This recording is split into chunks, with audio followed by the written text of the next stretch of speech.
हमीरपुर में town and country planning विभाग के मंडलीय नगर योजनाकार कार्यालय के नाम से फर्जी अनापत्तित प्रमाण पत्र तैयार कर उसे विभिन्न विभागों में प्रसारित करने के मामले में नया खुलासा हुआ है। विभागीय जांच में यह सामने आया है कि संबंधित एनओसी पर अधिकार के फर्जी हस्ताक्षर किए गए थे, जबकि जिस क्षेत्र के लिए यह एनओसी जारी होने का दावा किया गया है वे टीसीपी विभाग के अंतर्गत आता ही नहीं है। यह क्षेत्र नगर निगम के तहत शहर का एक वार्ड है।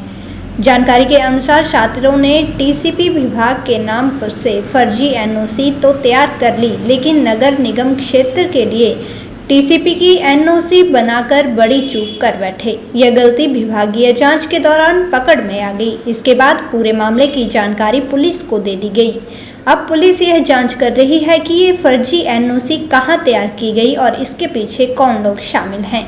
आपको बता दें कि बीते वर्ष 29 दिसंबर को टाउन एंड कंट्री प्लानिंग मंडलीय कार्यालय हमीरपुर की ओर से सदर थाना हमीरपुर में इस संबंध में शिकायत दर्ज करवाई गई थी। शिकायत में विभागीय अधिकारी ने बताया कि कुछ दिन पहले एक अज्ञात व्यक्ति उनके कार्यालय पहुंचा और एक एनओसी प्रस्तुत की, जिसे उसने कार्यालय द्वारा जारी बताया। जब अधिकारियों ने दस्तावेज की जांच की तो कई गंभीर अनियमितताएं सामने आई। जांच में यह स्पष्ट हुआ कि एनओसी पर प्लानिंग ऑफिसर के हस्ताक्षर फर्जी थे। इसके अलावा एनओसी पर अंकित डिस्पैच नंबर भी कार्यालय के आधिकारिक रिकॉर्ड से मेल नहीं खाता था। शिकायत में यह उल्लेख किया गया कि यह फर्जी एनओसी हमीरपुर शहर से दर्शाई गई। इतना ही नहीं, इस एनओसी की एक प्रति प्रदूषण नियंत्रण बोर्ड हमीरपुर के सहायक अभियंता को भी भेजी गई थी, जिससे सरकारी अधिकारियों को गुमराह करने की मंशा साफ झलकती है। वहीं हमीरपुर नगर योजनाकार अधिकारी हरजिंदर सिंह ने बताया कि विभागीय जांच में यह एनओसी पूरी तरह फर्जी पाई गई है।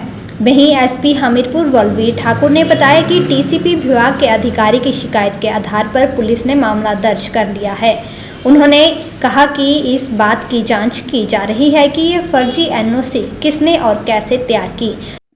जो मेरे जानकारी में इसमें केस रजिस्टर हुआ है वो मैंने आपको जानकारी दे दी। और एक और मामला जो लोकल यहाँ हमीरपुर का था, जिसमें एक एजुकेशन इंस्टीट्यूशन है, वहाँ पे एक एनओसी जिसको वो बता रहे थे कि टाउन एंड कंट्री प्लानिंग के ऑफिसर से प्लानिंग के ऑफिस से जारी हुआ है। तो क्योंकि कंसर्न्ड ऑफिसर ने इसमें कंप्लेंट की थी कि इस तरीके का एनओसी उनके ऑफिस के द्वारा जारी नहीं किया गया है, तो उस पर भी इसमें केस रजिस्टर किया गया और इन्वेस्टिगेशन उसमें जारी है। तो ये इन्वेस्टिगेशन में पता लगेगा कि उसमें उसको बनाने के लिए और उसको किस तरीके से इस्तेमाल किया गया और उसमें कौन लोग इन्वॉल्व थे। तो वो फर्दर इन्वेस्टिगेशन का मैटर है। Thank you.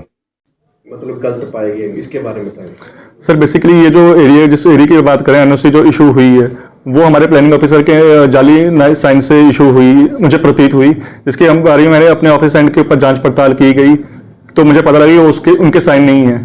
तो हमने जब उनसे वेरीफाई किया तो हमें पता लगा कि इनके तो वो साइन ही नहीं है।